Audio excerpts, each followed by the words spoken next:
Good morning, reflectors. Good morning. Yes, it's that time, Reflection Friday.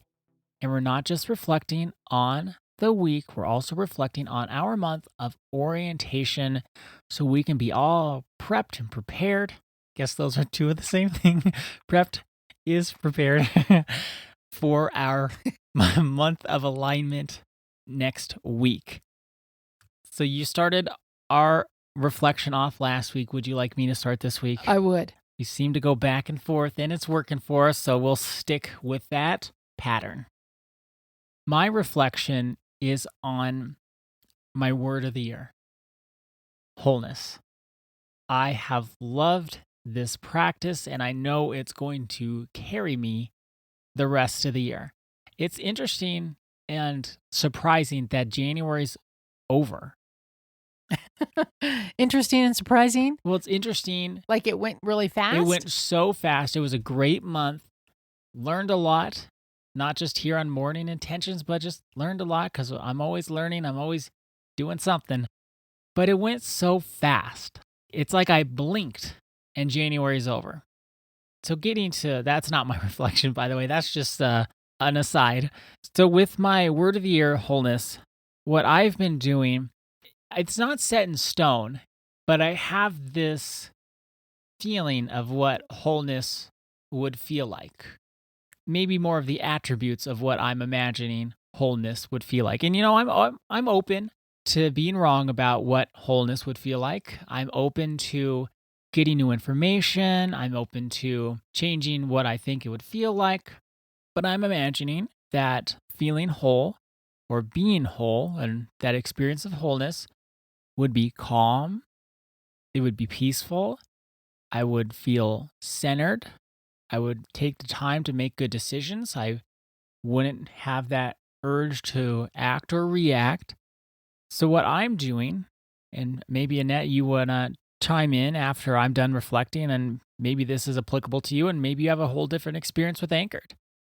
Then I'm making decisions to do things, to buy things or not buy things that I am imagining would help me feel that experience of wholeness. If I'm about to go watch a movie or I'm going to go out for dinner, where I'm going, does that actually help me feel more whole? If the environment's loud and blaring and maybe the food isn't all that healthy, does that help me feel whole or does it take away from that? Does it add or does it subtract? That might be a little simplistic, but it's been helpful to me because I think about what am I doing? I say, this actually I don't think is going to help me feel all that whole. That's maybe going to take away from the calm, centered experience I'm hoping for. And this other thing, maybe that actually would be a good book to read. That sounds like it would be helpful to my experience of wholeness. It's been a fun journey, and there's my word fun again. Maybe I'm going to have wholeness and fun. It's been a fun journey because I'm taking the time to stop and consider what am I doing more than I ever have. The word of the year has been nice because it's given me this great focus. Even though I am considerate of my finances, I'm considerate about what I do, this has taken it to another level that I didn't know was a thing for me. I thought it might be a thing for other people. But for me, it's given me this helpful guidepost that takes me through the day. It's even helped with what do I want to think. I start having thoughts that don't make me feel all that whole, and I stop myself and then I tell myself, no, that's not what I want to think this year. We can try again next year.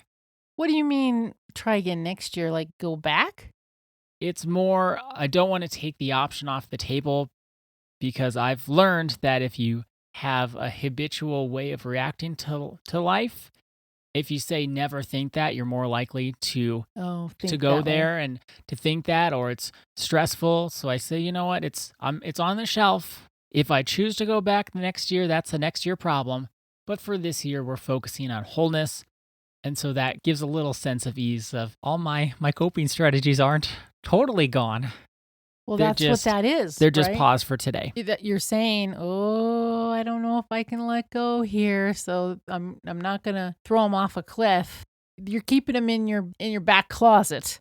Even if I keep things in the closet, I have this box. It's like an Amazon box. And if I don't know what to do with something, I'm not really sure if I want to throw it away, give it away, or keep it. I put it in this box and then I see if I remember it's there. And then if I don't remember it's there and I come back to the box next year and I look at it and say, oh, I have all this stuff in here, it probably wasn't that important. My experience in my personal development work is I know the same feeling as like, "Oh, you mean I could never do this ever again?" And we're saying that never works. So maybe I'll do it again. Never, never works. But then I never want to do it again after I have developed healthier patterns and healthier responses to life, like responses that truly serve me as opposed to survival strategies that did serve me at one time. They don't work anymore. One thing I want to go back to what you said, you didn't believe, I want to make sure I got this right. Did I hear you say that you didn't believe that you yourself could feel whole? That might be an experience that other people had, but now when you're choosing that as your word for the year and you're starting to become oriented into this is true, this is what I want, and allowing yourself to notice when maybe you don't feel whole, listen to your thoughts that are not helping you to move forward in your wholeness, you're seeing that you can maybe set those down and you're starting to feel more whole, but you didn't think that you could feel whole. Is that what you're saying to us? I thought I could feel whole, but not this whole. Oh, interesting. Why do you suppose you thought you could never truly feel whole like you're feeling now? You've known me for quite a while. I right? Yes. And I've always been, and it isn't always. I mean, it's a lot less nowadays, but it was for a long time. Can we say on this podcast that I was described as a fart in a skillet? Are we allowed to say that? Yes. Okay. So that's how I was described, a hummingbird that doesn't know where to land. Also, somebody who always started with no. I do a lot of circuit training, so I had a lot of attributes that other people recognize, like my own mother, for someone who was trying to find that thing, that doing of something to avoid the discomfort. Would self-worth fit in there at all? Like hustling for your worth, I think where that you was did a lot of that? that was that was a turning point, a pin in the map of my life when you wanted to do hustle culture secretly for me. So I would recognize it in myself that I was hustling for my worth. And that was a big aha, a huge aha. I didn't even know I was hustling for my worth until I did. It's very disorienting to hustle for your worth. Oh, because you never know what to do. I've been working this week, or I worked on it last weekend to create a worksheet of the never enough cycle. If you remember that from the Hustle Culture Yes. Month, it's where you always have something to show you that you're never enough. You're moving the goalposts. You're comparing yourself to other people. You're criticizing yourself and saying, well, that's just me pushing myself onward and upward. And when I look at that, I see, oh, gosh, I had all of those going on. And I was always pushing myself. And I don't think you can feel whole when you're constantly telling yourself and looking for the evidence of why you're never enough. When you're hustling for your worth, you are by default saying, I'm not good enough as me, as my own person, and as my own being, just for being me. I have to do something to prove my worth. And of course, if you're hustling for your worth, you never actually can do enough to prove you're enough.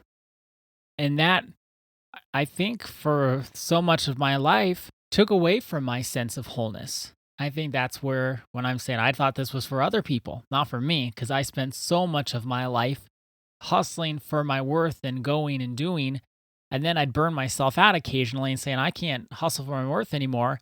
But I didn't put hustling for my worth down. I just pressed pause until I recovered and started once again. And so now, as I'm learning and orienting towards wholeness and recognizing what is really the song I have in my heart, what experience and experiences of life contribute to my wholeness, it's something I've never felt. Well, that's what we were talking about yesterday. And we even had that as our intention, like recognizing the courage it takes not to hustle for our worth and try to find a quick answer. It takes a lot of courage to become oriented within ourselves and not go back to repeated patterns. Like what you said, you might run out of gas for a while, but then you've picked yourself up and then you still did the same old patterns that weren't serving you. So you needed to not only put the old patterns down, but you needed to gather strength inside and learn some tools and listen and notice so that you knew that you could, or you're proving to yourself that you can feel whole. And it feels so much better. And it feels like what I thought hustle culture would get me. What you thought hustle culture would get you? I Oh, I know what you're saying. You're saying you're experiencing wholeness by orienting, being still, taking slow steps. That's getting you where you want to go. But you thought hustle culture was going to get you where you wanted to go. That's exactly right. I thought if I just hustled enough, I'd feel this way. And really, I needed to orient myself towards wholeness and act and think in ways that pointed me in that direction and contributed to that direction. Hustling didn't get me even close to it. I'm glad we continued on the podcast with What's Your Why, Trust, and Now Orientation. That's what I love about doing this work because it builds on itself naturally. We're not saying, oh gosh, what should we do for this month? It's like, well, what's the next thing that comes after the last month? Sometimes it's a circling back to things we've covered before. Other times it's a next step. Well, and we've circled around all of this, the two of us, more than one time, but we're learning along with everyone else. We're making it our own. You're taking this deeper than you ever have. That's why personal development work is, to use your word, fun, because we get to experience it again because we're not the same person that we were the first time we talked about whatever it happens to be. That's where this work is never ending, but it's the get to, not have to. Like we get to continue working and realizing and improving how we're showing up in our life. Not that we're trying to be the A+, but we're just trying to be peaceful. That's right. I heard a quote, and this will be our last thing for today. I heard a quote the other week. You can't step in the same river twice. Yes. The river, if you step in it again, yes, even if it's the river with the same name in the same physical location, it's different. The sediment in it is different. The actual water molecules are not the ones you stepped in before. You can't step into the same river twice. And when we're doing our personal development, we never step into the same topic twice because we're different, even if the words are the same. We're coming from a brand new perspective that we didn't have in the past. And with that, our intention for today and for this weekend is a reflection question. What have I learned about myself as I've listened and noticed? What have I learned about myself as I've listened and noticed? Thank you so much for joining us. Our day is better because you are part of our day. See you on Monday. See you then. I'm wanting something more, and I'm ready to begin. A life of happiness awaits me. It starts today when